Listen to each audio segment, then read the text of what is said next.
and tasted that, at the same time going to the Baptist church or the Methodist church. They do likewise, don't they? Yes, they do, yeah. Well, it's never comes, you know, this doesn't actually, well, it doesn't seem as though it's communicated to sort of the, you know, general populace. Yeah. Well, But that's why we're coming back to it, communication and education. There's another side of the coin that I experienced a couple of weeks ago.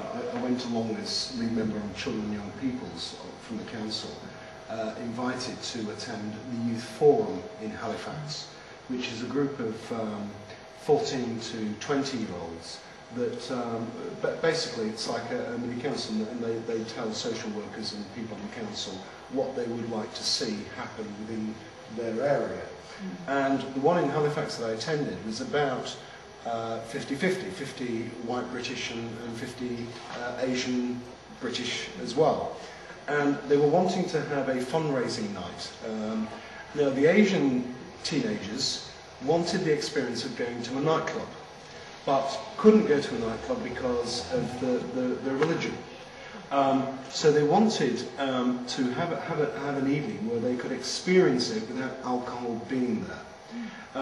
And of course, the white kids, the white British kids said, well, you know, there's a few nightclubs in town that physically have dances for underage people where they don't. It's like pop and crisp night, if you will. To which they replied, well, our elders won't allow us to go into anywhere that there's alcohol. So there's a bit of a misunderstanding sometimes about, you know, what pressure the younger kids are up. And the other thing I wanted to say as well is that I can see where you're coming from, but in the industry that I work, in retail, we have a lot of mixed race people working in that environment. And what I've seen over the years is that as generations move on through, due mainly to the younger generation, they are integrating much more freely in a lot of ways without getting rid of the traditional customs.